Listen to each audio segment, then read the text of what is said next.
بسم اللہ الرحمن الرحیم۔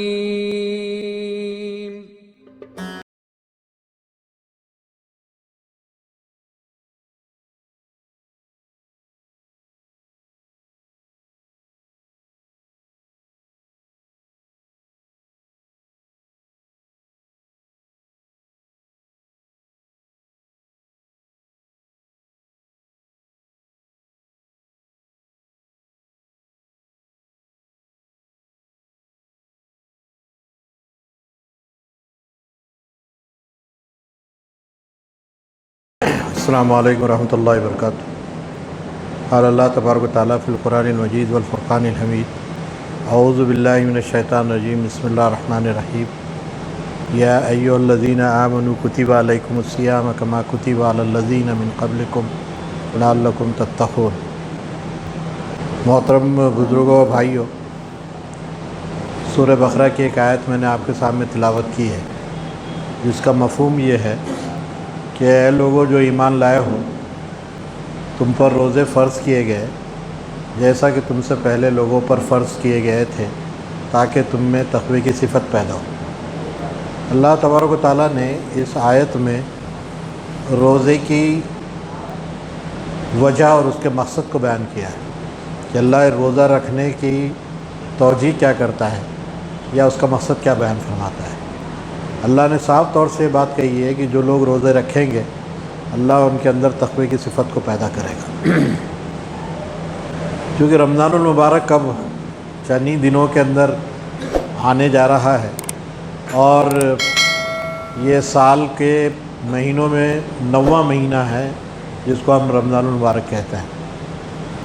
اس کے بارے میں خود قرآن نے جو بات کہی ہے کہ شہر رمضان الذی انزل فیہ القرآن، رمضان وہ مہینہ ہے جس میں قرآن نازل ہوا ہے۔ پہلی بات یہ کہ اللہ نے روزوں کو فرض کیا ہے، اور دوسری بات یہ کہ اس مہینے کے اندر قرآن کو نازل کیا۔ یہ دونوں چیزیں بہت اہم ہیں ہمارے اعتبار سے۔ قرآن مجید ہم سب جانتے ہیں کہ یہ اللہ کی کتاب ہے، اللہ کا قول ہے یا اللہ کا کلام ہے، جو محمد رسول اللہ صلی اللہ علیہ وسلم کے قلب اطہر پہ اترا تھا۔ اسی لیے یہ مسلمانوں کی حوالے سے یہ ان کی تحریر بھی ہے، یہ ان کا علم بھی ہے، یہ ان کی سائنس بھی ہے، یہی ان کا فلسفہ بھی ہے۔ جو کچھ ہے مسلمانوں کی زندگی میں، اگر بنیادی طور پہ دیکھا جائے تو یہی قرآن مجید ہے جو رمضان المبارک میں نبی صلی اللہ علیہ وسلم کے قلب اطہر پہ اترا تھا۔ اسی قرآن کے نتیجے میں یہ امت بنی ہے، یہ امت اسی قرآن کے نتیجے میں بنی ہے، اور یہ امت کے جتنے اوصاف ہیں، جتنی اس کی صفتیں ہیں، یہ سب قرآن مجید کے نزول کے نتیجے میں۔ یہ امت کے اندر آپ جتنی اچھائیاں دیکھیں گے، جتنی خوبیاں دیکھیں گے، یہ سب قرآن مجید کے بتائے ہوئے اصولوں کے نتیجے میں۔ مثلا کچھ چیزوں کے بارے میں توجہ دلانا چاہتا ہوں۔ جیسا آپ سب جانتے ہیں کہ مسلمان شراب نہیں پیتا ہے۔ کیوں نہیں شراب پیتا ہے؟ جبکہ انڈیا ٹوڈے کا ایک سروے ہے کہ بھارت کے اندر ہر چھٹی عورت شراب پیتی ہے، عورت شراب پیتی ہے، ہر چھٹی عورت۔ کتنے مسلمان مرد شراب پیتے ہیں؟ اور مسلمان مرد چھوڑ دیے، عورتیں تو شراب کا کوئی تصور بھی نہیں کر سکتی۔ کیوں مسلمان شراب نہیں پیتے ہیں؟ وجہ کیا ہے اس کی؟ کیا شراب پینے سے اتڑیاں سڑ جاتی ہیں، یا سینے کا کینسر ہو جاتا ہے؟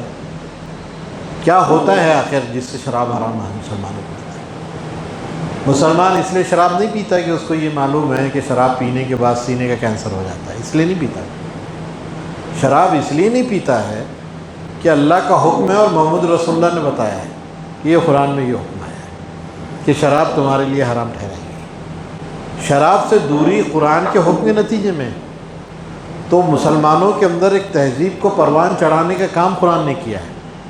آج مسلمان جو ہے لیکر لیس جو ہے، شراب کے بغیر جو ان کی سوسائٹی ہے، وہ اس لیے ہے کہ قرآن مجید کی آیتوں میں اس کا ذکر ہے۔ قرآن کی یہ اہمیت ہے، گویا قرآن نے اس کمیونٹی کو ایک تہذیب کی بنیاد پر کھڑا کیا ہے کہ دیکھو تمہارا سماج جو ہے شراب کے ساتھ نہیں چل سکتا ہے۔ وہ حرام ہے تمہارے لیے۔ نتیجہ اس کا یہ ہے کہ پوری امت جو ہے اس کی میجورٹی اور کثرت اس کی جو یہ سمجھتی ہے کہ شراب ٹھیک نہیں، شراب ٹھیک نہیں۔ یہ اس قرآن کا اعجاز ہے کہ اس کے سائے تلے میں جو قوم بڑی اور پلی ہے وہ یہ سمجھتی ہے کہ شراب اس کو پینا نہیں چاہیے۔ ایسی سود ہے، سود کو لے لیجیے آپ۔ سود حرام کیوں سمجھتا ہے مسلمان؟ آپ بینک میں 100 روپے رکھیے، آپ کو 110 ملتے ہیں، 10 روپے کا گھاٹا کیوں کرتے ہیں مسلمان؟ کیوں نہیں لیتے ہیں 10 روپے؟ فائدہ اٹھانے کا جو ایک موقع کیوں چانس چھوڑ دیتے ہیں وہ؟ اس لیے کہ یہ 100 روپے پر 10 روپے یہ سود سمجھتا ہے وہ، اور سود کے بارے میں قرآن میں اس کو حرام کہا گیا ہے۔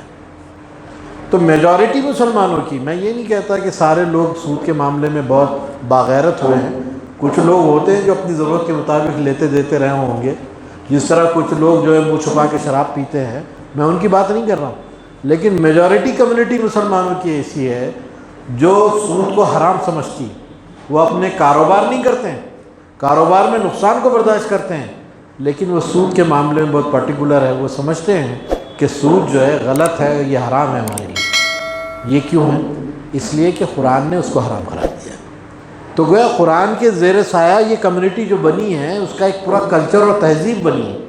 صرف ایسا ہی نہیں ہے کہ جو ہے یوں زمین و آسمان میں اگ گئے ہیں مسلمان، بلکہ قرآن نے دھیرے دھیرے ان کے مزاج کو بنایا ہے، ان کے خیال کو بنایا ہے، ان کے ایمان کو بنایا ہے، ان کے اوصاف کو بنایا ہے اس قرآن نے۔ اب آپ دیکھ لیجئے کسی شہر میں اگر آپ چلے جائیں تو آپ کو پتہ چلے گا اگر دوپہر کے کھانے کا وقت ہے تو آپ کیا کرتے ہیں؟ کس ہوٹل کو ڈھونڈتے ہیں؟ کون سے کھانے کی جگہ کو ڈھونڈتے ہیں مسلمان؟ اس ہوٹل کو ڈھونڈتے ہیں جہاں حلال ملتا ہو۔ کیوں نہیں ہر ایک ہوٹل میں جا کے کھانا کھا لیتے ہیں؟ کیوں تمیز ہے مسلمانوں کے پاس کہ نہیں ایسی ہوٹل میں جانا چاہیے جہاں حلت والا یعنی حلال کیا ہوا گوشت ملتا ہو؟ کیوں نہیں مسلمان ایسی جگہ جاتے ہیں جہاں جھٹکے کا گوشت مل جاتا ہے؟ کیوں؟ اس لیے کہ قرآن مجید نے پوری ایک سورہ نازل کی ہے مسلمانوں کے لیے، سورہ مائدہ، جس کا مطلب ہی دسترخوان ہے۔ یہ دسترخوان کی پوری ایک سیریز بتائیے کہ کیا حلت اور کیا حرمت ہے ان کے پاس، کھانے کے کن چیزوں کا اسے خیال رکھنا ہے اور کن چیزوں کے بارے میں اس کو خیال نہیں رکھنا ہے۔ کھانے پینے کے معاملے میں پوری تفصیل سورہ مائدہ میں دی گئی ہے۔ مسلمانوں نے یہ قرآن کی ان آیتوں کے نتیجے میں جو اپنے آپ کو بنایا ہے اور جو سنوارا ہے، اس کا نتیجہ یہ ہے کہ وہ کسی شہر میں جانے کے بعد بھوک لگنے پر وہ ایسی ہوٹل کی تلاش کرتا ہے جس میں حلال کھانا اس کو ملے۔ یہ قرآن نے یہ امت کے مزاج کو بنایا ہے، یہ مسلمانوں کے مزاج کو بنایا ہے۔ اس کی میجورٹی اس بات کا خیال کرتی ہے، وہ اس سے جو ہے اگر اکیلے بھی ہے، اجتماعیت کے ساتھ بھی ہے تو اس کا وہ خیال رکھتی ہے۔ قرآن مجید میں ایک حکم ہے اقیم الصلاۃ، نماز کو قائم کرو، ایک حکم ہے نماز کو ہونا، لیکن یہ امت نے پورے نظام مسجد کو بنا دیا ہے۔ نماز کے لیے تو ایک ہی حکم تھی، ایک آیت ہے کہ اقیم الصلاۃ، نماز کو قائم کرو، لیکن یہ امت نے کتنا بڑا نظام کریٹ کر دیا ہے دنیا کے اندر۔ نمازوں کے اہتمام کو، اس کو پڑھنے کے لیے انہوں نے مساجد کا نظام بنایا، اس کے انتظامی امور کا نظام بنایا، اس میں پانی کی سہولت کا، اس میں استنجا کے معاملات کا، اس میں اماموں کی، مؤذنین کی، قادمین کی سب موجودگی کا انہوں نے جو ہے سارا کا سارا انتظام کیا ہے۔ وہ کیوں؟ ان کو تو ایک حکم ملا تھا کہ وہ نماز کو قائم کریں، لیکن پورا نظام صلاۃ انہوں نے بنا دیا پوری دنیا میں۔ خانہ کعبہ سے لے کر محلے کی چھوٹی مسجد بھی آپ دیکھیں گے تو آپ کو لگے گا کہ اسی نظام سے جڑی ہوئی ہے جس کا حکم قرآن نے دیا تھا کہ نماز کو قائم کرو۔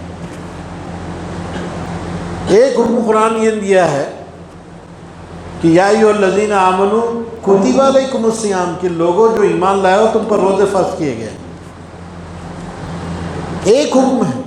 اب دنیا بھر کے مسلمان ایک مہینے میں روزے رکھتے ہیں، ان کی سحر، ان کا افطار، ان کے کھانے پینے، ان کی عبادات کا پورا رمز اٹھا کے دیکھ لیجئے، پوری دنیا میں وہ ایک ساتھ ہوتا ہے، ایک ساتھ کرتے ہیں۔ تو میں یہ عرض کرنا چاہتا ہوں کہ قرآن مجید نے امت کے اندر یہ پورا کا پورا مزاج بنایا ہے کہ ایک وہ حکم دیتا ہے اس کے مطابق وہ کام کرتی ہے، کسی چیز سے روکا گیا اس سے وہ رک گئے، جس سے کہا کہ یہ کرو تو وہ کرنے لگے۔ یہ جو مزاج امت کا بنا ہے، یہ مزاج قرآن ہی کی بدولت بنا ہے۔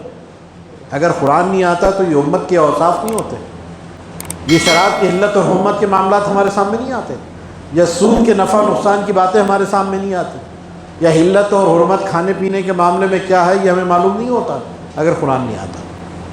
اسی طرح قرآن میں یہ بھی ہے کہ ظلم کو سہا نہ جائے، ظلم کو برداشت نہ کیا جائے، ظالموں کے ہاتھ پکڑنے کے بارے میں جو اشارے ہیں، جو ہاتھ ظلم کے ساتھ اٹھتے ہیں انہیں پکڑنے، بلکہ پکڑنے نہیں انہیں توڑ دینے کا بھی حکم ملتا ہے۔ مسلمانوں سے کہیں یہ بات نہیں کہی گئی کہ وہ ظلم کرے، مسلمانوں سے کہیں قرآن یہ نہیں چاہتا ہے کہ وہ زیادتی کرے، کسی کے اوپر ہاتھ اٹھائے بلا وجہ، کسی کی گردن ناپ دیں، کسی کی گریبان میں ہاتھ ڈال دیں۔ لیکن یہ بات ضرور ہے کہ کوئی بلا وجہ اگر آپ کی گردن پہ ہاتھ ڈال دے، کوئی آپ کی گردن ناپ دے، تو وہ ہاتھ سلامت نہ رہے، یہ حکم ضرور ملتا ہے قرآن۔ اور اس دنیا کے اندر جتنی قوتیں ہیں جو ظلم کر رہی ہیں، وہ چاہے نہ چاہے اپنے آپ کو چیمپئن کہتے ہیں، امن پسندی کے بڑے بڑے لیبل اور اسٹگما لگاتے ہیں، ہیومن رائٹس کے بڑے چوچلے وہ اپنی زبانوں سے ادا کرتے ہیں، لیکن وہ لوگ زمین کے اوپر ظلم در ظلم کر رہے ہیں۔ امریکہ جو سب سے بڑی ڈیموکریسی ہے، اس کے 300 سے زیادہ فوجی اڈے دنیا کے اندر ہیں، اور دنیا میں ملکوں کو غلام بنا رکھا ہے۔ افغانستان کی اینٹ سے اینٹ بجا دی، عراق اور شام کی جو ہے اسکریپ کا جنگل بنا دیا۔ عراق کیا ہے؟ عراق کسی سرحدی ملک کا نام ہے ہی نہیں اب۔ عراق کئی حصوں میں بڑھ گیا ہے چھوٹے چھوٹے ٹکڑوں کے اندر، اور شام میں تو کوئی شہر باقی نہیں ہے۔ 80 سے زیادہ جو چھوٹے موٹے ٹاؤنز تھے وہ اسکریپ ہے، لوہے کا سیمنٹ کے اسکریپ بنے ہوئے ہیں، ڈھیر لگے ہوئے ہیں، جنگل بنا ہوا ہے۔ تو جو لوگ بڑی بڑی ہیومن رائٹس کی باتیں کرتے ہیں، وہ انسانی کی بات کرتے ہیں، وہ بھی قوت استعمال کرتے ہیں، اپنے مسئلوں کو حل کرنے کے لیے وہ قوت استعمال کرتے ہیں۔ کیا اسلام میں اللہ تعالیٰ نے اتنا بے قوت بنا دیا ہے مسلمانوں کو کہ ہر ظلم کو وہ سہتے رہیں اور ظلم کے خلاف وہ آواز نہ اٹھائیں، کوئی اپنی کوشش نہ کریں؟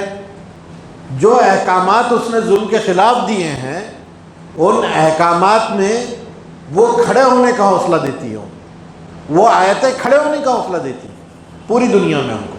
نتیجہ اس کا یہ ہے کہ امریکہ چاہے جتنا قوت والا ہو، لیکن ان کے سامنے کھڑی ہوئی مسلم کمیونٹی ہے۔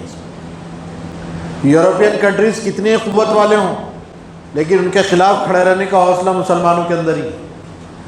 اسرائیل کتنی قوت والا ہو، لیکن فلسطینیوں کو اللہ تعالیٰ نے ہمت اور قوت دی کہ وہ کھڑے رہیں۔ آج جو ہے رشیا کتنے ہی قوت والا ہو، کتنے ہی سپر پاور اپنے آپ کو کہتا ہو، لیکن چیچنیا جیسے لوگ جو ہے وہ آج بھی اس کی جو آنکھوں میں آنکھیں ڈال کے بات کرتے ہیں۔ چائنا کتنی بڑی قوت بن کر کھڑا ہو گیا ہو، لیکن غیر مسلم اس کے لیے وہ تھریٹ بنے ہوئے ہیں۔ مشرکین کتنے ہی مضبوط اور طاقتور ہو جائے، لیکن ایمان والا اپنی صفوں کے اندر وہ چیز پیدا کرتا ہے جو ان کے لیے چیلنج اور تھریٹ بن جاتی ہے۔ دنیا میں کون سی ایسی قوتیں ہیں جو قوت رکھنے کے باوجود بھی، جن سے وہ نظر آدمہ ہیں، ان کے سامنے مسلم بے بس ہی صحیح لیکن کھڑا ہوا آپ کو نظر آتا ہے؟ کون سی کمیونٹی کے اندر ہمت ہے امریکہ کے خلاف کھڑے رہنے کی؟ کون ہے بتائیے تو صحیح، کس کے اندر جو ہے رشیا کے خلاف کھڑے ہونے کی ہمت ہے؟ کون چائنا کے خلاف کھڑا ہے، کون اسرائیل کے خلاف کھڑا ہے؟ بے بس بے حیثیت ہی صحیح، کچھ نہیں ہے مسلمانوں کے پاس۔ لیکن یہ جو کھڑے ہونے کا حوصلہ کون دیتا ہے؟ اس کو کھڑے ہونے کا حوصلہ قرآن دیتا ہے، یہ قرآن دیتا ہے، یہ ان کے اندر ہمت اور حوصلہ پیدا کرتا ہے، یہ ایمان کی رگوں کے اندر خون کی طرح جو ہے قوت پہنچاتا ہے کہ وہ کھڑا کرتا ہے۔ تو دشمن یہ سمجھتا ہے کہ امریکہ ہو، یورپ ہو، یا رشیا ہو، چائنا ہو، یا مشرکین ہو، یہودی ہوں، جو بھی ہوں، وہ یہ سمجھتے ہیں کہ آج نہ کل اگر ہمارے ظلم کے خلاف کوئی کھڑا ہو سکتا ہے تو ایک ہی کمیونٹی ہے، اور کھڑے ہیں تو وہ ایک ہی کمیونٹی، اور اگر وہ سکسیس ہو سکتے ہیں تو ایک ہی کمیونٹی، اور وہ ہے مسلمان۔ اور جس وجہ سے وہ کھڑے ہو سکتے ہیں یا کھڑے ہونے کی قوت اور ان کے اندر ہمت ہے، وہ سورس قرآن مجید ہے۔ تو قرآن مجید ہی کو ٹارگٹ کیا جائے، قرآن مجید ہی کو ٹارگٹ کر دیا جائے۔ چنانچہ ماضی میں بھی اللہ کے رسول کے زمانے میں قرآن نے جو امت کو منایا تھا، جو دھیرے دھیرے امت بن رہی تھی، انہی آیتوں کے نتیجے میں ان کے اندر اوصاف پیدا ہو رہے تھے، اس وقت بھی اعتراضات انہوں نے ایسے ہی کیے تھے جو آج اعتراضات کرتے ہیں۔ میں اس موقع پر، کیونکہ رمضان کا تعلق قرآن مجید سے سب سے زیادہ ہے، اور یہی مہینہ ہے جس میں قرآن نازل ہوا ہے، اسی حوالے سے بات کر رہا ہوں کہ اصل میں قرآن مجید ہے کیا؟ کیا ہم سمجھتے ہیں کہ چوم چاٹ کے رکھ لیں، بیٹی کے جہیز میں دے دیں، یا دکان کھولتے وقت جو 2-3 سپارے پڑھ لیں، یا کوئی مر جائے تو سیوں میں ٹہلم کر لیں؟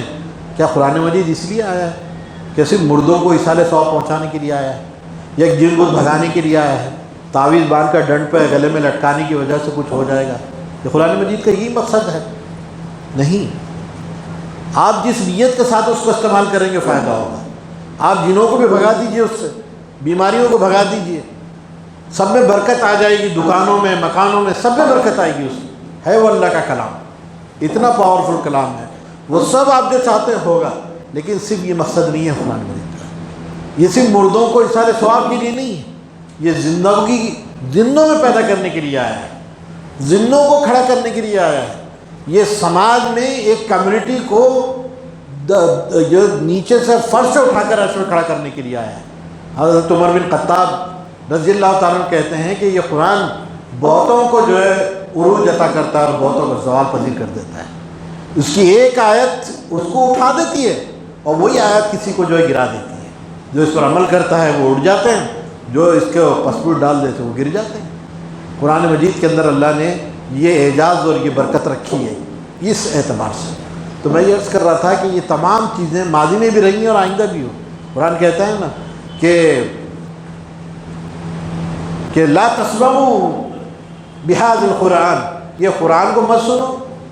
اس زمانے کی باتیں ہو رہی تھی، نبی صلی اللہ علیہ وسلم کے قلب اطہر پہ جب قرآن اتر رہا تھا، اس وقت لوگ کہہ رہے تھے یہ قرآن مت سنو، والغوا فیہ، اس میں شور غپہ کرو، اطراف میں اتنا شور مچاؤ کہ کوئی سننے نہ پائے اس کو۔ نتیجہ کیا ہے؟ وہ کیا چاہتے تھے؟ لعلکم تغلبون، کہ تاکہ تم غالب ہو سکو۔ یعنی ان کی سوچ یہ تھی کہ جب قرآن پڑھا جاتا ہو، قرآن کی تلاوت ہوتی ہو، اللہ کے رسول اس کو لوگوں تک پہنچاتے ہو، تو خوب شور غپہ کرو، ہنگامہ کرو، شور مچاؤ، تاکہ یہ سننے نہ پائیں اور تم اپنے مقصد میں کامیاب ہو جاؤ۔ یہ اس وقت بھی ہوتا ہے۔ کہتے تھے کہ یہ قرآن جو محمد صلی اللہ علیہ وسلم پہ آیا ہے، یہ تو انسان کا کلام ہے، یہ کوئی اللہ کا کلام تھوڑی ہے۔ حالانکہ قرآن مجید کا کلیم یہ ہے کہ ہوا کلام اللہ، یہ اللہ کا کلام ہے، یہ اللہ رحمان الرحیم کی طرف سے نازل ہونے والا ہے، یہ اللہ کی طرف اس کی نسبت ہے۔ واحد قرآن مجید ایسی کتاب ہے جو کلیم کرتی ہے کہ وہ اللہ کا کلام ہے، وہ دعویٰ کرتی ہے کہ وہ اللہ کا کلام ہے۔ قرآن مجید کے علاوہ کوئی کتاب دعویٰ نہیں کرتی کہ وہ اللہ کا کلام ہے، کوئی کتاب دنیا کی۔ ویدوں کے اندر کہیں لکھا نہیں ہے کہ یہ ایشور کی وانی ہے، کہیں نہیں لکھا ہے کہ یہ آکاش وانی ہے، یہ آسمانی پیغام ہے، کہیں نہیں لکھا ہے۔ یہ ویدوں کے بارے میں جو مشہور ہے وہ ہے کہ یہ رشیوں کی وانی ہے، سادھو سنتوں کی آواز ہے، جتنی بھی باتیں اس کے اندر ہے وہ سادھو سنتوں اور رشیوں کی ہے، ایشور کی کوئی نہیں۔ نہ وہ خود کلیم کرتے ہیں، یہ تو سمجھا جاتا ہے کہ وہ ایسا ہے، لیکن خود کلیم نہیں کرتے ہیں۔ کہیں بائبل کے اندر آپ کو نہیں ملے گا کہ دس از دا ورڈ آف گاڈ، یہ خدا کی بات ہے، کہیں نہیں لکھا ہے۔ انجیل کو خدا کی کتاب ہم اس لیے سمجھتے ہیں کیونکہ قرآن نے یہ بات کہی ہے کہ یہ کتاب اللہ کی طرف سے آئی، یہ عیسیٰ علیہ السلام پہ اتری۔ تالمود اور توراہ کو اس لیے ہم اللہ کا کلام سمجھتے ہیں، اس لیے کہ قرآن مجید نے اس کو انڈورس کیا ہے کہ یہ اللہ کا کلام ہے، ورنہ خود تالمود اور توراہ کے اندر کہیں یہ بات لکھی نہیں ہے کہ وہ اللہ کا کلام ہے، اور کہیں زبور کے اندر نہیں لکھا ہے کہ یہ اللہ کا کلام ہے۔ یہ اللہ کا کلام ہے، یہ بڑی نعمت ہے مسلمانوں کے لیے۔ اس زمین کے اوپر رب کے کلام کسی کے پاس نہیں ہے، اسی امت کے پاس۔ اس کی فضیلت، اس کی اہمیت اور قیمت کا اندازہ ہمیں کرنا چاہیے کہ اللہ کا کلام پوری ثابت شکل میں ان کے پاس آیا ہے۔ لیکن لوگ کہتے تھے کہ نہیں، یہ اللہ کا کلام نہیں ہے، یہ انسان کا کلام ہے، کوئی آ کے سکھا جاتا ہے، محمد صلی اللہ علیہ وسلم پڑھ کے سنا دیتے ہیں۔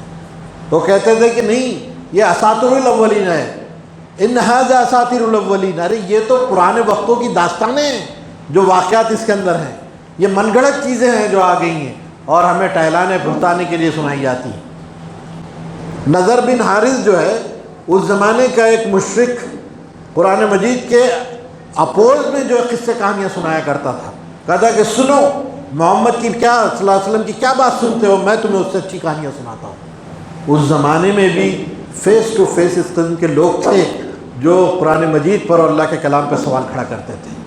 زمانے کے چلتے ہوئے یہ چیز ختم نہیں ہوئی، یہ چیز باقی رہی۔ یورپ کے اورینٹلسٹ نے اس کے اوپر اور کام کیا اور ہمارے پاس کے جو مشرکین تھے انہوں نے بھی اس کا ساتھ دیا۔ یورپ میں سب سے پہلے 24 آیتیں شائع ہوئی تھیں، برطانیہ کے اندر، انگلینڈ میں یہ 24 آیتیں مسلمانوں کو پڑھنا نہیں چاہیے، اسی کہ اس سے شدت پسندی پیدا ہوتی ہے۔ انہی 24 آیتوں کو یہاں کے اکھل بھارتی ہندو مہاسبھا نے شائع کیا تھا، یہ کہتے ہوئے کہ دیش میں دنگے ان آیتوں کی وجہ سے ہوتے ہیں، یہ آیتوں کو پڑھنا نہیں چاہیے، منسوخ کرنا چاہیے ان آیتوں کو۔ حالانکہ وہ نہیں سمجھتے تھے کہ یہ اللہ کا کلام ہے، وہ سمجھتے ہیں کہ ان آیتوں کو مسلمان نہ پڑھے تو اچھا ہے۔ کچھ بیوقوفوں نے 1972 کے اندر قرآن مجید کو چیلنج کیا کہ اس کو عدالت میں چیلنج کیا 72 میں کہ یہ آیتیں اس کو پڑھنی نہیں چاہیے۔ 1985 کے اندر چانمل چوپڑا اور شیتل سنگھ جیسے لوگ پیدا ہوئے اور انہوں نے قرآن مجید کو کلکتہ ہائی کورٹ کے اندر چیلنج کیا کہ اس میں 115 ایسی آیتیں ہیں جو مسلمانوں کو پڑھنا نہیں چاہیے، لیکن اس وقت انہوں نے خارج کیا۔ اسی کی کڑی ہے جو وسیم رضوی نے جو ہے 26 آیتیں جو ہے سپریم کورٹ کے اندر چیلنج کیے، جس کا بڑا چرچہ ہے اخباروں کے اندر۔ لیکن وسیم رضوی کو معلوم ہونا چاہیے، صرف فرق یہ پڑا ہے کہ اب تک یہ اعتراضات دوسروں کی طرف سے ہوتے تھے، سامنے سے اعتراضات ہوتے تھے، اور قرآن نے ان کو چیلنج کیا تھا کہ یہ اعتراض تم کرتے ہو، اس کے مقابلے میں تم اپنی ایک آیت تو بنا کے لاؤ، تم اپنے حواریوں کو، اپنے متعلقین کو، سب کو جمع کر لے آؤ اور ایک آیت بھی بنا کر دکھاؤ ایسی۔ وہ چیلنج اس وقت بھی کھڑا تھا اور آج بھی کھڑا ہے، ایک آیت بھی بنانے کا حوصلہ ان کے اندر نہیں ہے، لیکن آیتوں کو چیلنج کرنے کی وہ ہمت پیدا کر رہے ہیں۔ اب تک تو وہ دوسروں کے ذریعے سے کرتے تھے، اب کچھ ہماری صفوں میں لوگ مل گئے ہیں، ہماری صفوں سے لوگ ان کو مل گئے جس کے ذریعے سے وہ چیلنج کیا جا رہا ہے۔ وسیم رضوی ہمارے اندر کا آدمی ہے جس نے 26 آیتوں کو قرآن مجید کی چیلنج کرنے کے سپریم کورٹ میں چیلنج کیا ہے کہ یہ آیتیں نکال دینا چاہیے، اس سے مسلمانوں میں شدت پسندی پیدا ہوتی ہے۔ کیا شدت پسندی پیدا ہوتی ہے؟ قرآن کہتا ہے کہ لڑو، جو آیتیں اس نے دی ہے اس کی بات کر رہا ہوں کہ لڑو ان سے جو تم سے لڑتے ہیں، اس میں کیا شدت پسندی ہے؟ اگر صرف اس میں یہ بات ہوتی کہ لڑو ان سے، بس جہاں ملے گردن مار دو، اگر یہ بات ہوتی تو ایک الگ مسئلہ تھا، لیکن یہاں کنڈیشن لگائی کہ لڑو ان سے جو تم سے لڑتے ہیں۔ ایک کنڈیشن ہے جو لگائی گئی ہے کہ لڑنا بھڑنا ہر ایک کے ساتھ نہیں ہے، جو تم سے لڑے گا تم ان سے لڑو، جو تم سے نہیں لڑے گا اسے تمہیں درگزر کرنا ہے، چھوڑ دینا ہے اس کو، تم سے اس کے بارے میں پوچھا بھی نہیں جائے گا۔ جتنی آیتیں ہیں قرآن مجید کی جو چیلنج کی گئی ہیں، اس میں یہ لائن اٹھائی گئی ہے، ایک کنڈیشن ہے، اگر if but کے الفاظات استعمال ہوئے کہ اگر یہ ہے تو تم ایسا کر سکتے ہو، لیکن اس کو چیلنج کر دیا گیا ہے۔ دوسرا، کچھ جہاد کا جو لفظ ہے اس کو سمجھنے کی ضرورت ہے۔ یہ جہاد کیا ہے؟ جہاد ایک وسیع تر مفہوم رکھنے والی ایک اصطلاح ہے اسلام کی، جس کے معنی ہر فیلڈ کے اندر آپ لگا سکتے ہیں، کسی بھی میدان، کسی بھی شعبے میں آخری حد کی کوشش کرنے کا نام جہاد ہے۔ ایکسٹریم اسٹریف، آخری جدوجہد کرنے کا نام جہاد ہے۔ جس طرح عبادت ایک اصطلاح ہے اسلام کی، عبادت کے معنی ہے کہ آپ کی ہر وہ حرکت جو اللہ اس کے رسول کے مطابق ہو جائے عبادت ہے۔ ہر وہ حرکت جو اسلام میں اللہ اس کے رسول کے مطابق ہو عبادت ہے۔ آپ کا نماز پڑھنا عبادت ہے، روزہ رکھنا عبادت ہے، حج کرنا عبادت ہے، آپ کا جو ہے مختلف انداز سے جو ہے یہاں تک کہ راستے سے تؤمنون باللہ ورسولہ وتجاہدون فی سبیل اللہ باموالکم وانفسکم، لوگوں جو ایمان لائے ہو تمہیں بتلاؤں میں تجارت جو تم کو عذاب علیم سے بچا دے۔ ایمان لاؤ اللہ پر، اس کے رسول پر، اور جہاد کرو اللہ کی راہ میں اپنے مالوں اور اپنی جانوں کے ساتھ۔ اب جہاد جان سے تو سمجھ میں آتا ہے، لیکن جان کے علاوہ بھی جہاد کا لفظ ہر جگہ استعمال ہوا ہے۔ جہاد الکبیرہ کا لفظ استعمال کیا ہے قرآن نے، گویا اس قرآن کو لے کر جہاد کرو، یہ ایک جگہ قرآن میں آ گئی، اس قرآن کو لے کر جہاد کرو، گویا قرآن کے معنی، مطالب، اس کے کنٹینٹ کو لے کر لوگوں کے سامنے جاؤ اور انتہائی کوشش کرو سمجھانے کے لیے۔ تو جہاد جو ہے ایکسٹریم کوشش اور آخری حد کی کوشش کو جہاد کہتے ہیں، اسی کی آخری اصطلاح ہے قتال، جس کو جہاد بالسیف کہتے ہیں، جہاں قوت کا استعمال ہوتا ہے۔ اسلام مزاجن یا اسلام فطرتاً جو ہے امن و شانتی کا دین ہے، فطرتاً امن و شانتی کا دین ہے، اس کے معنی و مطالب کے اعتبار سے بھی اس کا مزاج عزیمت کا مزاج ہے، وہ رخصت پہ چلنے والا نہیں ہے، گردن دے کر جھکنے والا نہیں ہے، اس کا مزاج عزیمت کا مزاج ہے، وہ اپنی بات کو پورے دلیل اور ثبوت اور پروف کے ساتھ رکھے گا، ماننا ہے نہیں ماننا ہے وہ سامنے والے کی بات ہے۔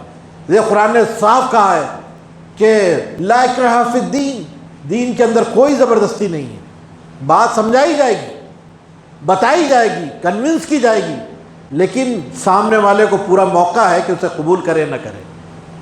اس کے انکار کرنے پر اس کی گردن نہیں ماری جائے گی، لیکن اگر وہ روڑا بن جائے گا، آپ کی راہ کا کانٹا بن جائے گا، آپ کے لیے مصیبت بن جائے گا، آپ کو کچھ کرنے میں تکلیف دینے لگے گا، وہاں پر اس کے ساتھ جو ایک رویہ اختیار کیا جائے گا جس کو جہاد کہتے ہیں اصطلاح کے اندر۔ مسلمانوں کو کہیں حکم نہیں ہے کہ کسی کی گردن ناپے یا کسی کے گلے پہ ہاتھ ڈالیں، لیکن اگر کوئی گلے پہ ہاتھ مسلمانوں کے ڈال دے تو، کوئی گردن ناپنے کے لیے ہاتھ ڈالے تو پھر وہ ہاتھ سلامت نہیں جانا چاہیے، یہ حکم قرآن دیتا ہے۔ یہ بہت زیادہ آیتوں میں ڈیفینسو جانے کی ضرورت نہیں ہے، ہمارے پاس بہت سارے آرٹیکلس ایسے آئے ہیں جس میں اتنا ڈیفینس میں گیا ہے کہ انکار جہاد کر دیا ہے لوگوں نے کہ نہیں، اسلام تو بس یہ اسی جو ہے سر جوڑ کر اور گردن جھکا کر سجدہ کرنے والوں کا نام ہے۔ نہیں، یہ جتنے احکامات ہیں اسلامی حکومت کو ہے، جتنے احکامات ہیں اسلامی فوج کو ہے کہ دیکھو ایسے حالات ہوں گے تو تمہیں یہ خیال کرنا ہے۔ آپ دیکھیے جنگوں کی پوری فلسفی کو جو اسلام نے اختیار کی ہے، اس میں کیا حکم دیا ہے اس نے؟ دیکھو عورتوں پہ ہاتھ نہیں اٹھانا، بچوں پہ ہاتھ نہیں اٹھانا، مذہبی لوگوں کے اوپر ہاتھ نہیں اٹھانا، لہلاتی کھیتیوں پر اور درختوں پر ہاتھ نہیں اٹھانا، کسی شخص کو جلانا نہیں۔ یہ جو احکامات ہیں اسی جنگی احکامات ہیں یہ، اور ایمرجنسی کے احکامات ہیں۔ یہ تمام چیزیں جو ہے خاص طور سے بتائی گئی ہے مسلمانوں کو، دیکھو تم ایسا ایسے ایسے ایسے، کسی کا پانی نہ روکنا، کسی کا کھانا نہ روکنا، یہ تمام احکامات ہیں۔ جنگ کی حالت میں بھی کسی سے وعدہ کرے تو اسے پورا کرنا، یہ بھی جنگ کے احکامات میں سے ہے۔ لیکن اس سے زیادتی اگر دشمن کرنے لگے، ان تمام سہولتوں سے زیادہ دشمنی اگر دشمن جو اپنے ہتھ کنڈے استعمال کرنے لگے، اس وقت مسلمان کو اپنی قوت کے استعمال کرنے کا حق قرآن دیتا ہے، اور وہ آیتیں جو اسے کھڑا کرتی ہیں ان احکامات پہ عمل کرنے کے لیے، انہی آیتوں کو دشمن بار بار ٹارگیٹ کرتا ہے کہ وہ آیت ہے جس کی وجہ سے مسلمانوں کے اندر یہ چیزیں پیدا ہو رہی ہیں۔ وہ آیتیں ڈیفینسو نہیں ہیں، وہ آیتیں جو ہے شرمندگی کے لیے نہیں ہیں، گلٹی کمپلیکس کے لیے نہیں ہیں، وہ آیتیں مجبوراً ہیں کہ جب آپ کوئی ایسا کرے گا تو آپ کو ایسا کرنا پڑے گا، ایک شرط کے ساتھ ان آیتوں کے اندر اجازت دی گئی ہے۔ لیکن وہ کمبخت جو وسیم رضوی، اس نے جو چیزیں اٹھائی ہیں اس کو کانٹیکٹ سے الگ کر کے، اس کے پس منظر سے الگ کر کے اس کو جو ہے عام کرنے کی کوشش کی، اور اسے بتایا کہ یہ آیتیں ہیں جسے مسلمانوں کو جو ہے خاص طور سے حکم دیا گیا ہے کہ وہ یہ کریں۔ لیکن ان آیتوں کے اندر اگر اس کے سیاق و سباق سے ہٹ کر اس کو سمجھا جائے گا تو اس کے کوئی معنی سمجھ میں نہیں آئیں گے۔ اس کے واقعات اور سیاق و سباق سمجھ کر اگر اس کو اس پہ عمل کرے گا یا اس کو سمجھنے کی کوشش کرے گا تو اس کے لیے بہت کچھ ان آیتوں کے اندر ہے، اور وہ کبھی بھی اس نقطۂ نظر پہ نہیں پہنچے گا جس نقطۂ نظر پہ وسیم رضوی پہنچا ہے۔ وسیم رضوی جیسے لوگ یہ سستی شہرت والے یا شہرت حاصل کرنے والے لوگ ہیں، ان کی کچھ شطرنجیاں پھنسی ہوئی ہوتی ہیں ڈپارٹمنٹس کے پاس، ان کی جو ہے ایجنسیوں کے پاس جو شطرنجیاں پھنسی ہوتی ہیں ان کو نکالنے کے لیے اور اپنے جو ہے چولیں ذرا ڈھیلی کرنے کے لیے وہ ایسی حرکتیں کرتے ہیں، اور اسلام اور خدا اور رسول کی تعلیمات کو اس قدر رسوا کرتے ہیں میڈیا کے اندر، عدالتوں کے اندر، پارلیمنٹ کے اندر، سستی شہرت کے لیے۔ اسی میں سے وسیم رضوی ہے۔ یہ وہ شخص ہے جس نے بنیادی طور پر 2019 کا جو الیکشن ہوا ہے اس میں قسم کھائی تھی، اور وہ ایک مندر کے سامنے جا کر کہ اگر مودی جی ہار گئے تو میں اس مندر کے سامنے آتم دہان کر دوں گا، خودکشی کروں گا۔ اب ان کی لنک کہاں سے ملی ہوئی آپ سمجھ سکتے ہیں۔ اگر وہ مودی جی کے جیتنے کے اوپر اس قدر اتساہک ہیں کہ ان کے ہارنے کا تصور بھی نہیں کر سکتے، اگر وہ ہار جائیں تو وہ اپنی جان دینے کے لیے تیار ہیں، تو ان کی ڈور کہاں سے ہلائی جا رہی ہے آپ اچھی طرح سمجھ سکتے ہیں۔ اور ہمارا یہ نہ سمجھنا ہماری غلطی ہے کہ ان کی ڈوریں کہاں کہاں سے ہلتی ہیں۔ بہت ساری ایسی چیزیں ہیں جو ہمیں سمجھنے کی ضرورت ہے، لیکن ہم سمجھ نہیں رہے ہیں، یہ سمجھنا نہیں چاہتے ہیں۔ اگر ہم سمجھنا نہیں چاہتے تو یہ ہماری بدبختی ہوگی ان حالات کے اندر، عین معاملات کے۔ تو یہ اس سے پہلے کہا تھا کہ یہ مدرسے جو ہے، مدرسے ٹیررزم سکھاتے ہیں، یہ مدرسوں کو بند کر دینا چاہیے۔ یہ مارچ 2019 ہی کی بات ہے جس میں اس نے کہا تھا کہ مدرسے ٹیررزم سکھاتے ہیں، اس لیے ان کو بند کر دینا چاہیے۔ جبکہ ہوم منسٹر بھارت کا مسٹر ریڈی جو منسٹر آف اسٹیٹ ہے ہوم میں، وہ پارلیمنٹ کے اندر کہہ رہا ہے کہ ہمارے پاس کوئی دیسی آتنکواد نہیں ہے، ہمارے پاس جو ہے انٹرنل ٹیررزم کا کوئی ریکارڈ نہیں ہے، بھارت میں پنپنے والا کوئی ٹیررزم ہمارے پاس نہیں ہے، جو بھی ٹیررزم ہے سب باہر سے ہے، باہر کے لوگ کرتے ہیں۔ یعنی ہوم منسٹر تو یہ بیان دے رہا ہے، اور یہ کم بخت کہہ رہے ہیں کہ مدرسے جو ہے ٹیررزم پھیلاتے ہیں، اور یہ مدرسے جو ہے بنیادی تعلیمات میں یہ دیتے ہیں۔ اس سے ان کی جڑیں کہاں سے جڑی ہوئی ہیں اور ان کو کھاد پانی کہاں سے مل رہا ہے، اس کا آپ اندازہ کر سکتے ہیں۔ یہ اس بات کی طرف خاص طور سے اشارہ ہے کہ یہ لوگ سستی شہرت کے لیے، اپنے آپ کو بچانے کے لیے، سی بی آئی نے 2 ایف آئی آر کاٹی ہے اس کے خلاف میں، illegal sales and purchase dealing, کیونکہ یہ جو ہے شیعہ وقف بورڈ کے چیئرمین تھے، اس وقت لاکھوں کروڑوں کی جائیداد جو ہے کوڑیوں کے میل بیچ کر انہوں نے اپنا بڑا بزنس جو ہے یہ دبئی کے اندر اسٹیبلش کیا ہے۔ گویا انہوں نے وہ تمام مال جو وقف پراپرٹی کو بیچ کر حاصل کیا تھا اس کو انویسٹ کیا ہے وہاں پر۔ اور جب ای ڈی کے ریڈ سے بچنے کے لیے اور ان تمام چیزوں سے بچنے کے لیے جو سی بی آئی نے 2 ایف آئی آر کی ہے، اس میں اب تک ان کی گرفتاری نہیں ہوئی ہے۔ تو اس سے ان کے آقاؤں کی چھتر چھایا کا بھی اندازہ ہوتا ہے کہ کس قسم کے آقاؤں کی چھتر چھایا میں یہ رہتے ہیں کہ ای ڈی کے ریڈ کے باوجود، سی بی آئی کے 2 ایف آئی آر کے باوجود یہ موصوف کی کوئی گرفتاری ہوتی نہیں ہے، وہ آرام سے رہتے ہیں۔ اور وہ حرکت جو ہے مسلمانوں کی خلاف اور اس کی اہم کتاب جو قرآن مجید ہے اس کی آیتوں کو چیلنج کرتے ہیں۔ تو میں یہ عرض کر رہا تھا کہ یہ آیتیں جو چیلنج کی جا رہی ہیں یہ ہمیں بتلاتی ہیں کہ اپنے اندر کی صفوں کو بھی ہمیں درست کرنا پڑے گا، اندر کی صفوں کو بھی بہتر کرنا پڑے گا۔ ایسا نہیں ہے کہ صرف باہر کے دشمن اس کو چیلنج کرتے ہوں، بلکہ اندر سے بھی ایسی سین لگ رہی ہے جس کے نتیجے میں جو ہے ہماری رسوائی ہو رہی ہے، ہماری عبادت گاہیں، ہماری جو ہے سب سے اہم کتاب قرآن مجید یا ہماری شریعت جو ہے وہ کہیں نہ کہیں اس کو رسوا کرنے کی کوشش کی جا رہی ہے۔ تو اپنی صفوں کو بھی بہتر کرنے کی ضرورت ہے۔ اس موقع پر جبکہ قرآن مجید اس مہینے میں نازل ہوا ہے، اسی حوالے سے میں آپ سے توجہ دلانا چاہتا ہوں۔ اس میں جو اس نے چیلنج کیا ہے، ایک تو یہ آیت ہے کہ شدت پسند، اس کے بعد یہ کہ یہ آیتیں بعد میں داخل ہوئی کہتے ہیں۔ یہ آیتیں جو ہے نبی صلی اللہ علیہ وسلم کے زمانے میں نازل نہیں ہوئی، یہ بعد میں خلفاء نے اس کو جو ہے داخل کی ہے۔ کسی موقع پر جو تدوین قرآن کا جو سلسلہ ہے کہ اللہ کے رسول کے زمانے سے قرآن اب تک کیسے کیسے جو ہے تدوین ہوا ہے، کیسے بنا ہے، کیسے جمع ہوا ہے، اس کے اوپر کسی وقت انشاءاللہ بات ہوگی، لیکن اس کو بھی اس نے چیلنج کیا ہے۔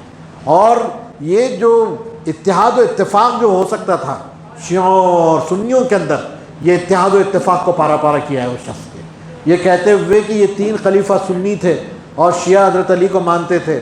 حالانکہ سوال اگر ان سے کیا جائے کہ مصر وسیم رضوی تم اتنے جو ہے اگر لینڈ ہیں، پڑھے لکھے ہیں، تو پھر تمہیں یہ معلوم ہونا چاہیے کہ حضرت علی 4تھے خلیفہ تھے، اگر یہ بعد میں آیتیں ڈالی گئی تھی تو حضرت علی اس کو نکال دیتے۔ اگر یہ 3 خلیفاؤں نے اگر یہ کوئی نعوذ باللہ من ذالک کوئی حرکت کی تھی کہ یہ آیتیں بعد میں ڈال دی تھی قرآن مجید میں، تو حضرت علی تو 4تھے خلیفہ تھے، وہ آیتیں نکال کر پھینک دیتے جو ڈالی گئی تھی۔ لیکن یہ غلط بولتے ہیں، یہ غلط انہوں نے تصور بنا رکھا ہے۔ وہ یہ کہتے ہیں کہ یہ جو ہے حضرت علی کی ہمت نہیں ہوئی، یعنی حضرت علی بہتان مانتے ہیں۔ حضرت علی جو ذرا سی بات پر دین کے معاملے میں غیرت اور حمیت کا اظہار کرتے تھے، وہ بھلا 24 آیتوں کو اس طرح سے 26 آیتوں کو برداشت کر لیں کہ قرآن مجید میں بعد میں ڈال دی جائے اور وہ 4تھے خلیفہ بھی رہیں، یہ کیسے پاسبل ہو سکتا ہے؟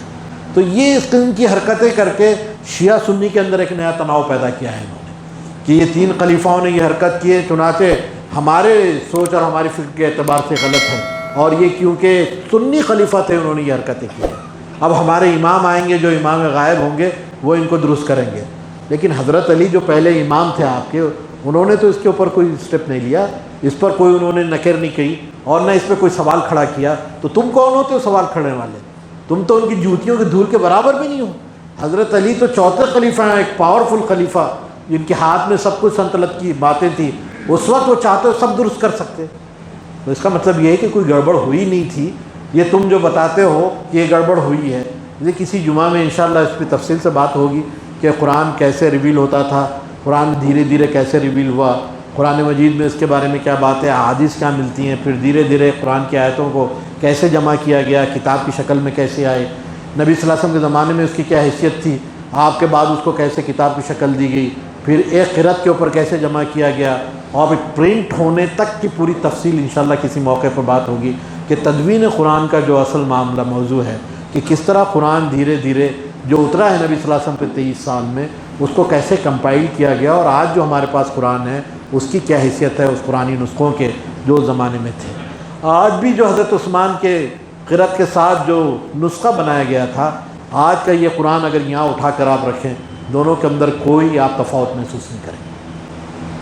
جرمنی کی مینویک یونیورسٹی ہے، اس نے جو ہے قرآن مجید کے 42,000 نسخوں کو جمع کیا، الگ الگ صدیوں کے، پہلی صدی سے لے کر آخری صدی ابھی تک 15ویں صدی تک الگ الگ قرآن کے نسخے جمع کیے. 42,000 نسخوں کو جمع کیا اس نے. اور اس کی جو انہوں نے اسٹڈی اور سروے کیا تو انہوں نے بتایا کہ پہلی صدی کا جو قرآن نبی صلی اللہ علیہ وسلم کے حلوے اطہر پہ اترا تھا، وہ قرآن کے نسخے میں اور آج کے قرآن کے نسخے میں رتی برابر بھی فرق نہیں. یہ ہم نہیں پروف کر رہے ہیں، یہ جو اورینٹلسٹ جہاں سے نکل رہے ہیں ان کی یونیورسٹی یہ طے کر رہی ہے کہ کوئی اس کے اندر کوئی تفاوت نہیں ہے. یہ قرآن کا اعجاز ہے. تو میں یہ عرض کر رہا تھا کہ اس اعجاز کو باقی رکھیے. اللہ کی اس کتاب کو کہیں رسوا ہونے سے پہلے اپنی سماج اپنی سوسائٹی میں رسوا مت کیجیے. خدا کے لیے اس کتاب کو پڑھنے کی جو ہے عادت ڈالیے. یہ ایک ایسی کتاب ہے جو بنیادی طور پر زندگی کے سارے معاملات کو حل کرتی ہے، لیکن ہم نے کبھی اس نقطہ نظر سے اس کو دیکھا نہیں ہے، کبھی اپنے آپ کو اس میں ڈھونڈنے کی کوشش نہیں کی ہے. جبکہ قرآن خود کہتا ہے کہ تمہارے معاملات اس کے اندر ہیں، تم سے ریلیٹڈ معاملات اس کے اندر ہیں. یہ ایک ایسی کتاب ہے جو فار ایورنگ بک ہے، ہمیشہ نازل ہونے والی کتاب ہے. سچویشن میں جب بھی آپ عمل کریں گے آپ کو لگے گا یہ آیت میرے لیے ہے، یہ آیت میرے لیے ہے، یہ میں اس کا مخاطب ہوں، اللہ مجھ سے پوچھ رہا ہے. حضرت علی کہتے ہیں کہ جب میں اللہ سے بات کرنا چاہتا ہوں تو میں قرآن مجید کی تلاوت کرتا ہوں، اور جب میں اللہ سے بات کرنا چاہتا ہوں تو میں نماز کے اندر کھڑا ہو جاتا ہوں، مناجات کرتا ہوں، اللہ سے اپنے دکھ درد کو بیان کرتا ہوں. گویا قرآن مجید اللہ کا خطاب ہے انسانوں سے، اور نماز جو ہے بندے کا خطاب ہے خدا سے. یہ جو کیفیت ہے یہ کیفیت کب پیدا ہوگی؟ قرآن مجید کے بارے میں ہمارا رویہ دیکھ لیجئے. شاید لوگوں کے گھروں میں اب وہ قرآن ہوگا جو ان کے نکاح میں آیا ہوگا اور جزدان میں لپیٹ کر رکھ دیا گیا ہوگا، کبھی کبھی جمعہ کے دن سورہ کہف پڑھنے کے لیے نکلتا ہوگا، یا کبھی کبھی کوئی قسم لینے کے لیے اس کو نکال دیا جاتا ہوگا، یا کبھی برکت کی دکان کے افتتاح کے لیے برکت کے لیے لایا جاتا ہوگا، ابھی مردوں کے سیم اور چہلم کے لیے اس کو پڑھا جاتا ہوگا. میرے بھائیوں، یہ مردوں کے لیے نہیں ہے، یقیناً یہ ایصال ثواب پہنچائے گا، لیکن صرف نرائے مردوں کے لیے نہیں ہے، یہ زندوں کے لیے اللہ کی کتاب ہے. زندوں کے اندر زندگی پیدا کرنے کے لیے آیا ہے. اور یہ مہینہ جو اب ہم سے بہت قریب ہے، یہ مہینہ اسی قرآن سے وابستہ ہے، اس قرآن سے وابستہ ہے. اور قرآن نے یہ امت کو بنایا ہے، اس کے اوصاف کو بنایا ہے، اس کی اچھائی برائی جتنی امت کے اندر ہے، اس کی تمام اچھائیاں جو قرآن مجید کی تعلیمات کا نتیجہ ہے، اور اس کے اندر جتنی برائیاں ہیں اس سے دور ہونے کا نتیجہ ہے. اس کو اچھی طرح سمجھ لیجئے، اور رمضان سے اس قرآن مجید سے تعلق کو مضبوط کرنے کا فیصلہ کیجئے. اللہ کے رسول شعبان میں اس کی تیاری کرتے تھے کہ رمضان کا کیسے استقبال کیا جائے. میں کہتا ہوں کہ استقبال کرنے میں آپ کا یہ فیصلہ بہت اہم ہوگا کہ آج آپ فیصلہ کیجئے کہ قرآن مجید کو رمضان میں ہم پورا پڑھنے کی کوشش کریں گے. اگر ہم اس کی زبان جانتے ہیں تو ٹھیک ہے، نہیں جانتے ہیں تو زبان سیکھنے کی کوشش کریں گے. جو پڑھنا بھی نہیں جانتے ہیں وہ ناظرہ پڑھنے کی کوشش کریں گے. جو ترتیل کے ساتھ یعنی رک رک کر پڑھتے ہیں وہ تجوید کے ساتھ پڑھنے کی کوشش کریں گے. اگر کسی کو اس کی زبان نہیں آتی ہے تو وہ زبان سیکھنے کی کوشش کریں گے جب تک وہ ترجموں سے قرآن کو پڑھیں گے. کبھی یہ تو ہوتی ہے کہ اللہ کے کلام میں اللہ نے آپ سے فرمایا کیا ہے، مجھ سے کیا ایڈریس کرا، اللہ مجھ سے چاہتا کیا ہے. مجھ کو پیدا کیا ہے زمین میں، لیکن مجھ سے چاہتا کیا ہے، مجھ سے اس کا مطالبہ کیا ہے، اس کے رسول کے مطالبات کیا ہیں. یہ قرآن ہمیں بتائے گا نا. زندگی کے رخ کو صحیح کرنے کے لیے ان آیتوں کا پڑھنا ضروری ہے، لیکن ہم اس کو پچپو ڈال دیں گے۔ تو قرآن کہتا ہے کہ جب اللہ کا کلام سے دوری بندے اختیار کرتے ہیں تو اللہ ان کے دلوں کو سخت کر دیتا ہے، اس کے اوپر کوئی اثر نہیں ہوتا، نہ کسی کے مرنے کا اثر ہوتا ہے، نہ کسی کے پیدا ہونے کی خوشی ہوتی ہے۔ ان کے دل پتھر ہو جاتے ہیں، اور قرآن کی زبان میں ان کے دل اس قدر پتھر ہو جاتے ہیں، پتھروں سے بھی زیادہ سخت ہو جاتے ہیں، اس لیے کہ بعض پتھر تو کم سے کم رشتے ہیں، اس میں سے پانی نکلتا ہے، لیکن انسانوں کے دل پسیجتے نہیں ہیں کہ ان کے دلوں سے جو ہے کوئی رحمت کی یا فضل کی کوئی بات ہوتی ہو۔ اللہ کے کلام سے دوری کے نتیجے میں دل پتھر ہو جاتے ہیں، ان پہ خیر کا، فہم کا، سمجھانے کا، بات کرنے کا کوئی اثر نہیں ہوتا ہے۔ اللہ کے کلام سے جب بندہ جڑتا ہے تو ان کے دل نرم ہوتے ہیں، ان کے اوپر اثر ہوتا ہے، وہ جو ہے اپنے آپ کو بہتر انداز سے زندگی گزارنے کی وہ کوشش کرتے ہیں۔ تو میری آپ سے پلیز ایک درخواست ہے کہ رمضان کا اگر حق ادا کرنا ہے تو آج فیصلہ کیجئے کہ قرآن مجید کو اس رمضان میں پوری طرح پڑھ کر اس کے مطالب کو سمجھنے کی ہم کوشش کریں گے۔ تراویح وہاں پڑھیں گے جہاں بہتر قرآن ہمیں سنایا جاتا ہو، اور تراویح کے بعد اس کے ترجمے کو سمجھنے کی ہم کوشش کریں گے، جہاں ایسے اہتمام ہو رہے ہوں وہاں ہم تراویح کا اہتمام کریں گے۔ تو میں سمجھتا ہوں کہ رمضان کا ہم استقبال بھی کر پائیں گے اور اس سے استفادہ بھی کر سکیں گے، کیونکہ اللہ کے کلام سے وابستگی اس زمین پہ بھی کامیابی کی دلیل ہے اور آخرت بھی اس سے سنور سکتی ہے۔ میں آخر میں اللہ سے دعا کرتا ہوں کہ جو باتیں میں نے آپ کے سامنے رکھی ہے مجھے اور آپ کو اس پر عمل کرنے کی توفیق عطا فرمائے۔ اس سے پہلے اعلان ہے کہ مسجد جو ہے آپ جانتے ہیں کہ 400 سال پرانی مسجد ہے، 450 سال، اور ان کو جن لوگوں نے بنایا تھا انہوں نے اپنے صرف خاص سے بنایا تھا، لیکن آج ہم اس کو چونا اور اس کو ریپیئر کرنے کے یعنی پوزیشن میں بھی نہیں ہے کہ اس کی جو ہے اس پر وائٹ واش بھی کر سکیں، اس کو بہتر انداز میں رکھ سکیں، یہ بھی پوزیشن نہیں ہے۔ یہ جو اس کی وائٹ واشنگ، اس کو مینٹیننس، اور یہاں پہ جو ادارے چلتے ہیں، لائبریری چلتی ہے، غیر مسلموں میں کام کے حوالے سے کچھ چیزیں ہوتی ہیں، یہاں پہ اسٹوڈنٹ کے گائیڈنس کا پروگرام ہے، غریبوں کے لیے لنگر چلتا ہے، مسافر یہاں پہ رکتے ہیں، یہ تمام جو یہاں کی ایکٹیویٹی ہے یہ سب آپ کی اس جھولی سے پوری ہوتی ہے جو آپ کے سامنے سے گزرتی ہے۔ اس جھولی میں جو بھی آپ مناسب سمجھتے ہوں کار خیر کے طور پر اس میں تعاون کیجئے اور اللہ سے بہترین اجر کے آپ جو ہے امیدوار رہیے۔ تو میں نے 2 باتیں آپ سے کی تھی، جب تک یہ ان کا چندہ ہو جائے 2 باتیں میں نے کی تھی۔ ایک تو یہ کہ رمضان جو ہے اس میں روزے فرض کیے گئے ہیں، دوسرے یہ کہ رمضان کا تعلق قرآن مجید سے، قرآن مجید سے دوری جو ہے انسان کو بہت چیزوں سے دور کر دیتی ہے۔ آج دشمن جو ہے قرآن مجید پہ جو حملہ کر رہا ہے اس کی وجہ یہ ہے کہ اس امت کے اندر جو خوبیاں ہیں اس قرآن مجید کے نتیجے میں یہ خوبیوں سے دور کرنا چاہتے ہیں۔ میں نے مثال دی ہے، جیسے سود کی مثال دی ہے، شراب کی مثال دی ہے، نماز کے پڑھنے کے اور روزے کے رکھنے کی مثالیں دی ہیں کہ یہ احکامات قرآن میں ہیں۔ ان احکامات کے نتیجے میں مسلمان نے جو ہے اپنی تہذیب کو اور اپنے سماج کو کس طرح بنایا ہے، اور اگر یہ چاہتے ہیں کہ سماج قرآن سے دور ہو جائے تو ان کی یہ تعلیمات سے بھی وہ دور ہو جائے گا۔ چنانچہ جیسے دنیا چاہے گی، کارپوریٹ ورلڈ ہے، دنیا کے اندر سود ہی کی بنیاد پہ ساری دنیا ملٹی نیشنلز چل رہی ہے، پوری کارپوریٹ ورلڈ سود کی بنیاد پہ چل رہی ہے، واحد مسلمان اس کو حرام سمجھتا ہے۔ بہت عجیب بات ہے، ایک زمانہ ایک طرف بہتا ہے اور مسلمانوں کی سوچ ایک دوسری طرف رہتی ہے۔ تو وہ چاہتے ہیں کہ وہ بھی آپ کو اپنے دھارے میں جو ہے بہا لے جائیں، ایسی کوشش کریں کہ وہ بھی اپنے دین پہ آپ کو لے جائیں۔ اس لیے سود کے بارے میں ان کی جو پلاننگ اور منصوبہ بندی ہے اس کا آپ کو بھی علم بردار بنانا چاہتے ہیں، لیکن آپ کے لیے پرابلم یہ ہے کہ آپ سود کو حلال نہیں سمجھ سکتے، اس لیے کہ اللہ اس کے رسول نے اس کو حرام کیا ہے۔ قرآن مجید کی ڈائریکٹ کو ڈکلیئرڈ آیتیں اس کو حرام کہتی ہیں، اور قرآن نے جس امت کو 1400 سال سے بنا کر کھڑا کیا ہے اس وقت وہ ٹرن لے کر جو ہے اپنی تعلیمات سے بے وفائی نہیں کر سکتی، اس لیے اس قرآن کو دور کرنے، اس کی تعلیمات کو دور کرنے کا یہ حکم دینا چاہتے ہیں، اور یہ چاہتے ہیں کہ ان کی آیتوں کو چیلنج کریں، ایسی آیتیں جو ان کے فائدے کی ہوں۔ اس میں ظلم و جبر کے بارے میں بھی ہے۔ اس لیے آخری بات کے طور پہ یہ کہ یہ لوگ یہ سمجھتے ہیں کہ جو یہ ظلم و جبر کر رہے ہیں ان کا سابقہ صرف مسلمانوں سے پڑھنے والا ہے، اور مسلمانوں کے پاس وہ تعلیمات ہے جو ان کا علاج کر سکتی ہیں، اس لیے ان تعلیمات کو پہلے انہوں نے چیلنج کیا ہے، ہمارے پڑھنے سے پہلے یا ہمارے سمجھنے سے پہلے اس کو چیلنج کر رہے ہیں۔ دوسروں سے وہ کام نہیں ہوا ہے تو ہمارے اندر سین لگائی گئی ہے اور ہماری صفوں سے لوگوں کو ڈھونڈ ڈھونڈ کر ان آیتوں کو چیلنج کیا جا رہا ہے۔ میری آپ سے درخواست ہے کہ قرآن مجید کو گلے لگائیے، ایک ایک فرد کے لیے کہ قرآن رکھیے۔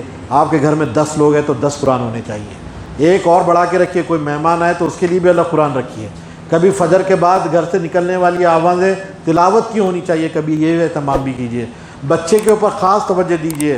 نرسری سے پی ایچ ڈی تک ہم اتنی کتابیں پڑھا دیتے ہیں، لیکن بخدا اللہ کے کلام سے اتنی دوری ہے کہ وہ ہم پڑھا نہیں پاتے، اس کی طرف توجہ نہیں دے پاتے۔ اس کا اہتمام کیجیے، اس کے لیے بہترین سے بہترین قرآن کا نسخہ ڈھونڈیے بازار میں جو بچے کے دل کو خوش کر دے اور وہ مجبور ہو اس کو پڑھنے کے لیے۔ اچھی اچھی کتابیں ہم لے کر پڑھاتے ہیں بچوں کو، لیکن جو چیز نہیں پڑھاتے ہیں تو وہ اللہ کا کلام ہے، وہ کتاب ہے۔